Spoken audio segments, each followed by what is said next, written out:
Emma Woodhouse, handsome, clever, and rich, with a comfortable home and happy disposition, seemed to unite some of the best blessings of existence, and had lived nearly 21 years in the world with very little to distress or vex her.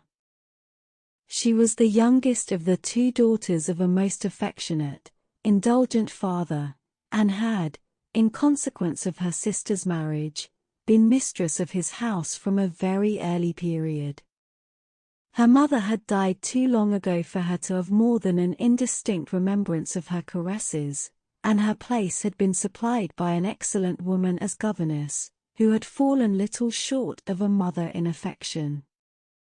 16 years had Miss Taylor been in Mr. Woodhouse's family, less as a governess than a friend, very fond of both daughters, but particularly of Emma.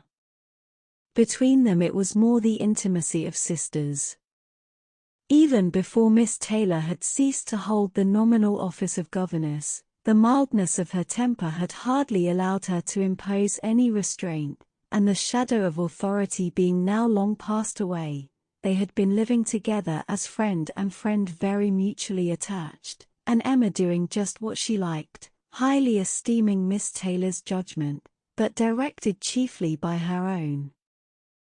The real evils, indeed, of Emma's situation were the power of having rather too much her own way, and a disposition to think a little too well of herself. These were the disadvantages which threatened alloy to her many enjoyments. The danger, however, was at present so unperceived, that they did not by any means rank as misfortunes with her. Sorrow came, a gentle sorrow, but not at all in the shape of any disagreeable consciousness. Miss Taylor married. It was Miss Taylor's loss which first brought grief. It was on the wedding day of this beloved friend that Emma first sat in mournful thought of any continuance. The wedding over, and the bride people gone, her father and herself were left to dine together, with no prospect of a third to cheer a long evening. Her father composed himself to sleep after dinner, as usual, and she had then only to sit and think of what she had lost. The event had every promise of happiness for her friend. Mr. Weston was a man of unexceptionable character, easy fortune, suitable age, and pleasant manners, and there was some satisfaction in considering with what self-denying, generous friendship she had always wished and promoted the match, but it was a black morning's work for her. The want of Miss Taylor would be felt every hour of every day. She recalled her past kindness, the affection of 16 years, how she had taught and how she had played with her from 5 years old, how she had devoted all her powers to attach and amuse her in health, and how nursed her through the various illnesses of childhood. A large debt of gratitude was owing here, but the intercourse of the last 7 years, the equal footing and perfect unreserve which had soon followed Isabella's marriage, on their being left to each other, was yet a dearer, tenderer recollection.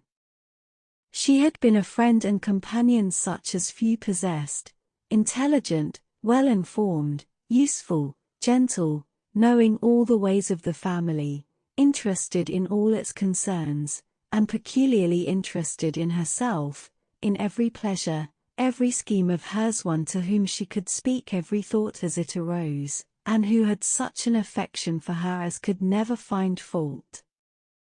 How was she to bear the change? It was true that her friend was going only half a mile from them, but Emma was aware that great must be the difference between a Mrs. Weston, only half a mile from them, and a Miss Taylor in the house, and with all her advantages, natural and domestic, she was now in great danger of suffering from intellectual solitude. She dearly loved her father, but he was no companion for her. He could not meet her in conversation, rational or playful. The evil of the actual disparity in their ages, and Mr. Woodhouse had not married early, was much increased by his constitution and habits, for having been a valetudinarian all his life, without activity of mind or body, He was a much older man in ways than in years, and though everywhere beloved for the friendliness of his heart and his amiable temper, his talents could not have recommended him at any time. Her sister, though comparatively but little removed by matrimony, being settled in London, only 16 miles off, was much beyond her daily reach, and many a long October and November evening must be struggled through at Hartfield, before Christmas brought the next visit from Isabella and her husband, and their little children, to fill the house, and give her pleasant society again. Highbury, the large and populous village, almost amounting to a town, to which Hartfield, in spite of its separate lawn, and shrubberies, and name, did really belong, afforded her no equals. The Woodhouses were first in consequence there. All looked up to them. She had many acquaintance in the place, for her father was universally civil, but not one among them who could be accepted in lieu of Miss Taylor for even half a day.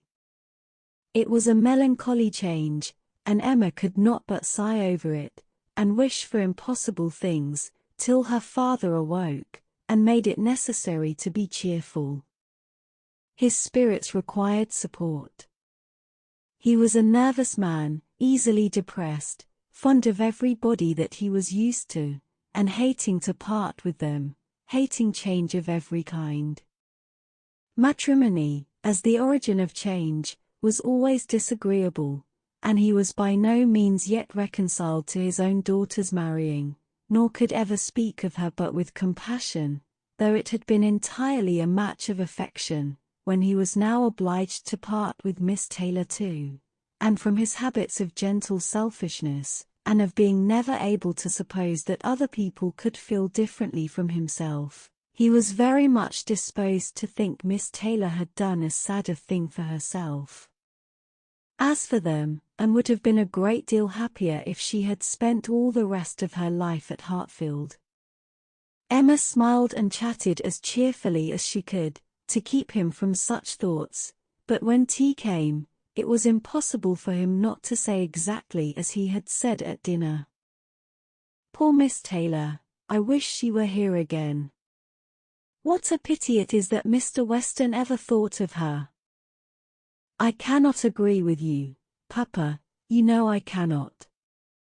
Mr. Weston is such a good-humored, pleasant, excellent man, that he thoroughly deserves a good wife, and you would not have had Miss Taylor live with us forever, and bear all my odd humours, when she might have a house of her own." "A house of her own? But where is the advantage of a house of her own? This is 3 times as large, and you have never any odd humours, my dear. How often we shall be going to see them, and they coming to see us, we shall be always meeting. We must begin, we must go and pay wedding visit very soon." "My dear, how am I to get so far? Randalls is such a distance. I could not walk half so far." "No, Papa, nobody thought of your walking. We must go in the carriage, to be sure." "The carriage? But James will not like to put the horses to for such a little way, and where are the poor horses to be while we are paying our visit?" "They are to be put into Mr. Weston's stable, Papa. You know we have settled all that already. We talked it all over with Mr. Weston last night. And as for James, you may be very sure he will always like going to Randalls, because of his daughter's being housemaid there. I only doubt whether he will ever take us anywhere else. That was your doing, Papa. You got Hannah that good place. Nobody thought of Hannah till you mentioned her. James is so obliged to you. I am very glad I did think of her. It was very lucky, for I would not have had poor James think himself slighted upon any account, and I am sure she will make a very good servant. She is a civil, pretty-spoken girl, I have a great opinion of her. Whenever I see her, She always curtsies and asks me how I do, in a very pretty manner, and when you have had her here to do needlework, I observe she always turns the lock of the door the right way and never bangs it. I am sure she will be an excellent servant, and it will be a great comfort to poor Miss Taylor to have somebody about her that she is used to see. Whenever James goes over to see his daughter, you know, she will be hearing of us. He will be able to tell her how we all are. Emma spared no exertions to maintain this happier flow of ideas, and hoped, by the help of backgammon, to get her father tolerably through the evening, and be attacked by no regrets but her own. The backgammon table was placed, but a visitor immediately afterwards walked in and made it unnecessary. Mr. Knightley, a sensible man about 7 or 38, was not only a very old and intimate friend of the family, but particularly connected with it, as the elder brother of Isabella's husband. He lived about a mile from Highbury, was a frequent visitor, and always welcome, and at this time more welcome than usual, as coming directly from their mutual connections in London. He had returned to a late dinner, after some days' absence, and now walked up to Hartfield to say that all were well in Brunswick Square. It was a happy circumstance, and animated Mr. Woodhouse for some time.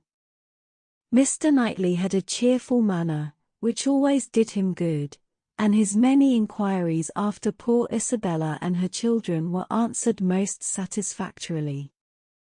When this was over, Mr. Woodhouse gratefully observed, "It is very kind of you, Mr. Knightley, to come out at this late hour to call upon us.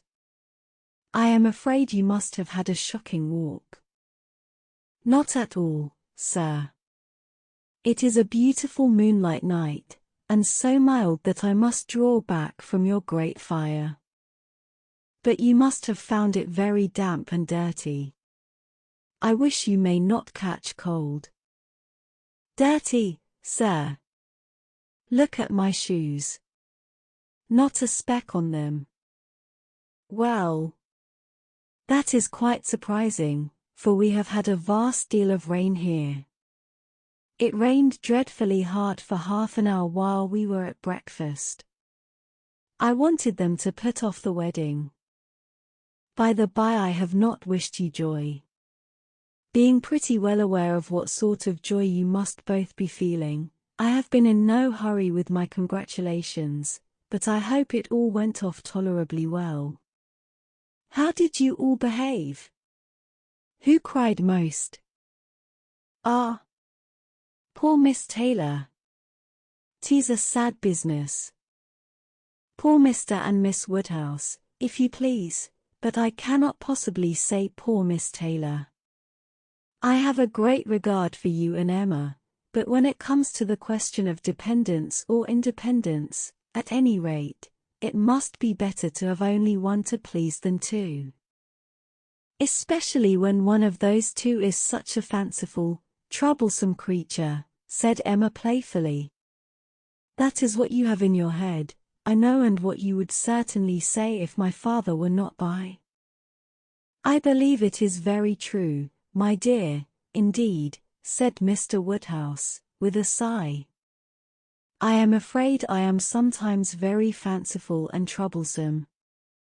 "My dearest papa, you do not think I could mean you, or suppose Mr. Knightley to mean you? What a horrible idea!" "Oh no. I meant only myself. Mr. Knightley loves to find fault with me, you know, in a joke it is all a joke. We always say what we like to one another."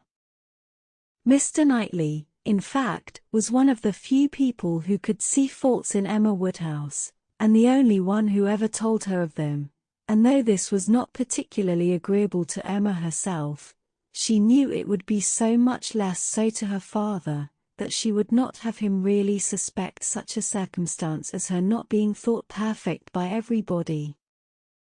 "Emma knows I never flatter her," said Mr. Knightley, "but I meant no reflection on anybody. Miss Taylor has been used to have two persons to please, she will now have but one. The chances are that she must be a gainer. Well, said Emma, willing to let it pass. You want to hear about the wedding, and I shall be happy to tell you, for we all behaved charmingly. Everybody was punctual, everybody in their best looks, not a tear, and hardly a long face to be seen. Oh no, we all felt that we were going to be only half a mile apart, and were sure of meeting every day. Dear Emma bears everything so well, said her father. But, Mr. Knightley, she is really very sorry to lose poor Miss Taylor, and I am sure she will miss her more than she thinks for. Emma turned away her head, divided between tears and smiles. It is impossible that Emma should not miss such a companion, said Mr. Knightley. We should not like her so well as we do, sir, if we could suppose it, but she knows how much the marriage is to Miss Taylor's advantage, she knows how very acceptable it must be, at Miss Taylor's time of life, to be settled in a home of her own, and how important to her to be secure of a comfortable provision, and therefore cannot allow herself to feel so much pain as pleasure. Every friend of Miss Taylor must be glad to have her so happily married. And you have forgotten one matter of joy to me, said Emma, and a very considerable one, that I made the match myself. I made the match, you know, 4 years ago, and to have it take place, and be proved in the right, when so many people said Mr. Weston would never marry again, may comfort me for anything.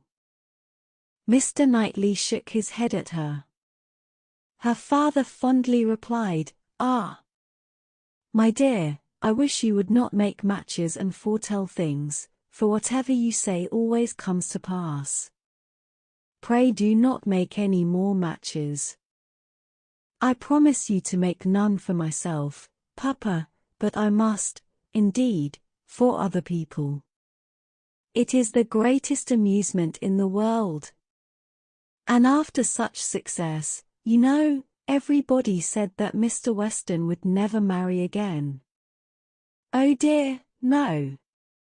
Mr. Weston, who had been a widower so long, and who seemed so perfectly comfortable without a wife, so constantly occupied either in his business in town or among his friends here, always acceptable wherever he went, always cheerful. Mr. Weston need not spend a single evening in the year alone if he did not like it. Oh no. Mr. Weston certainly would never marry again.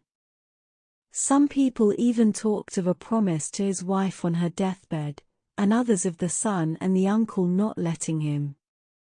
All manner of solemn nonsense was talked on the subject, but I believed none of it.